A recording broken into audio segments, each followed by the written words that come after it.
আমি মল্লিকা, মনের কাছাকাছি। কবি জীবনানন্দ দাশের লেখা বিখ্যাত কবিতা বনলতা সেন। হাজার বছর ধরে আমি পথ হাঁটিতেছি পৃথিবীর পথে, সিংহল সমুদ্র থেকে নিশীথের অন্ধকারে, মালয় সাগরে অনেক ঘুরেছি আমি। বিম্বিসার অশোকের ধূসর জগতে সেখানে ছিলাম আমি। আরো দূর অন্ধকারে বিদর্ভ নগরে আমি ক্লান্ত প্রাণ এক। চারিদিকে জীবনের সমুদ্র সফেন আমাকে দুদণ্ড শান্তি দিয়েছিল নাটোরের বনলতা সেন।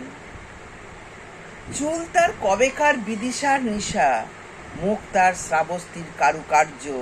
অতি দূর সমুদ্রের পর হাল ভেঙে যে নাবিক হারাইছে দিশা।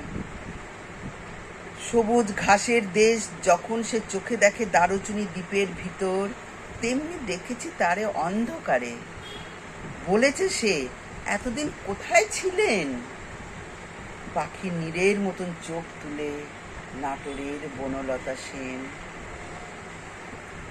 সমস্ত দিনের শেষে শিশিরের শব্দের মতন সন্ধ্যা আসে, ডানার রৌদ্রের গন্ধ মুছে ফেলেছি।